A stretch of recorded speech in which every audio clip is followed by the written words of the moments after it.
আমার হাজব্যান্ডের টিফিন আমি অনেকবারই শেয়ার করেছি।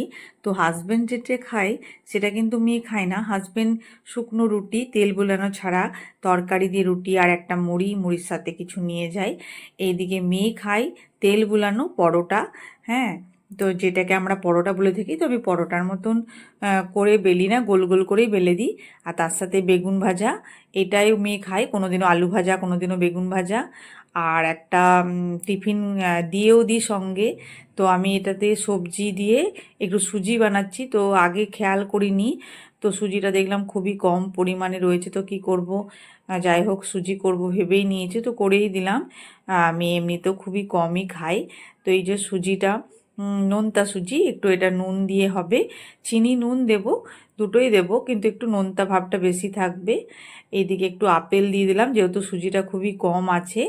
হ্যাঁ, তো মেয়েকে বলা যাবে না আপেল দিয়েছি, এটা ওখানে খুলে গিয়ে দেখবে তবেই খাবে, বললে কিন্তু নিত না। এদিকে মেয়েকে খেতে দিয়ে আর টিফিনটা করে আমি চলে এসেছি ঠাকুর ঘরে। ঠাকুর ঘরটা মুছে নিচ্ছি, নালে অনেক লেট হয়ে যাবে মেয়ে যেতে যেতে। তো এমনিতেও আমার মেয়ে যেদিন যায় সেদিন লেটই হয়ে যায় পুজো করতে। তো ঠাকুর ঘরটা মুছে নিলাম, আর বাসনটা ভাবলাম ধুয়ে নিই। ঠাকুর ঘর আর বাসনটা ধুয়ে গেলে পুজোটা করতে তাড়াতাড়ি হয়ে যাবে। তো এইদিকে গাছেও জল দিতে হবে, অনেকগুলো গাছ আছে। তো দেখো, এই গাছগুলো কিন্তু আমি বর্ষাতেই জবাগুলো সব লাগিয়েছি, সব লেগে গেছে। হ্যাঁ, প্রতিটা জবা আমি বর্ষাকালে লাগালাম, তো লেগে গেছে। তো এরপর আমি গাছে জল টল আর বাসন মেজে আবার নিচে চলে যাব, কারণ মেয়ে ইউনিভার্সিটি যাবে। মেয়েকে সব কিছু রেডি করে ভরে টরে দিব, তারপরেই আমি আবার পুজো করতে আসব। কিছুটা বাগিয়ে এলাম পুজোর কাজটা, নালে অনেকটা লেট হয়ে যায় পুজো করতে। এদিকে মেয়ে রেডি হচ্ছে, মেয়ের টিফিন ভরে দিলাম, জল আর টিফিন ভরে দেওয়া হয়ে গেল। মেয়ের ব্যাগ রেডি করছে। তো প্রতিদিনেরই এমনিভাবেই তাড়াহুড়ো করে কাজ, আর একদম পাক্কা 3:30 অবধি কাজ চলে, একটুও রেস্ট নেই। এদিকে দেখো, মেয়ে এবার চলে যাচ্ছে। হ্যাঁ, তো প্রতিদিন তো যায় না, একদিন দুদিন বাদ দেয়। হ্যাঁ, যেদিন যেদিন প্র্যাকটিক্যাল থাকে সেদিন যেতেই হয়, কেমিস্ট্রি প্র্যাকটিক্যাল যেহেতু। মেয়ে চলে গেল। এরপর আমি আবার টিফিন বানাচ্ছি। এটা আমাদের বাড়িতে যিনি কাজ করেন তার জন্য।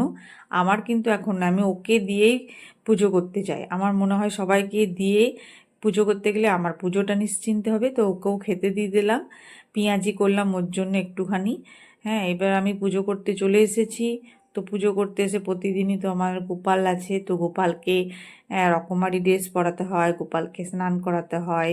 তো গোপালকে সাজিয়ে নিয়েছি, এদিকে ঠাকুর ঘরেও সাজিয়ে নিয়েছি। এখন ফুলের পরিমাণ খুবই কমে যাবে, এরপর গেঁদা লাগাতে হবে, তবে এই ফুল পাওয়া যাবে। আস্তে আস্তে সব ফুলই মানে বন্ধ হয়ে যায় ফোটা। তো দেখো, ঠাকুরের ভোগ লাগানো আমার হয়ে গেল। হ্যাঁ, একটুখানি ধূপ আর প্রদীপ দেখিয়ে দেবো, যেহেতু এটা দামোদর মাস চলছে, সেহেতু আমি প্রতিদিনই সকালবেলাতে তুলসী তলাতেও প্রদীপ দিই। তোমার প্রদীপ দেওয়াও হয়ে গেল, ঠাকুরের জামা কাচা হয়ে গেল। এরপর আমি আবার নিচে চলে যাব, আমার পুজো হয়ে গেল। এই যে এক ঝুড়ি বাসন দেখতে পাচ্ছ, এটা কাচের মেয়ে করে গেছে, তো রাখতে হবে। এদিকে দোকানে জিনিস আছে, ভাতটাও ফুটিয়ে নিলাম, সবজি কাটা হয়ে গেল।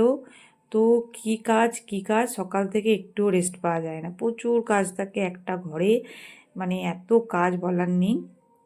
অন্য কাজ তো বাদই দিলাম, শুধু রান্না বান্না পুজো এসব করতেই মানে কতটা টাইম চলে যাচ্ছে। তো আমি তো যেদিন যেদিন ভোজ টোজ নিমন্ত্রণ থাকে সেই দিন অন্য কাজগুলো করে থাকি। এটা একটা ঝোল করছি মাছের, ফুলকপি আলু দিয়ে। কি কি রান্না হবে সেটা তো তোমরা পরে দেখতেই পাবে। এবার রান্না বান্না হয়ে গেল। তো মাঝে মাঝে আমি এক একদিন রান্নার পরে এইগুলো মুছে নিই, আবার কোনো কোনো দিন খেয়ে পরেও মুছি। তো এই রান্নাঘর পরিষ্কারটা একটা বিরাট ব্যাপার, প্রতিদিন রান্না করে রান্নাঘরটা পরিষ্কার না করলে খুবই তেলচিট বসে যায়। ওই জন্য আমি রেগুলার যেটা কাজ সেটাই করে নিই, ভালো করে রান্নাঘরটা মুছে নিই। তো দেখো, আমার রান্নাঘরও মোছা হয়ে গেল। তো চলো দেখাই তোমাদের কি কি রান্না করলাম। এই করলা ভাজা, ভাত করেছি, আর এই মাছ ভাজা একটা, আর তার সঙ্গে একটু ভিন্ডি আলু তরকারি, খুবই হালকা করে আজকে রান্নাগুলো করেছি, যেহেতু কদিন ধরে একটু ভোজ টোজ খাওয়া হয়েছে। আর ফুলকপি আলু দিয়ে একদম বেশি করে মাছের ঝোল বানিয়ে নিয়েছি।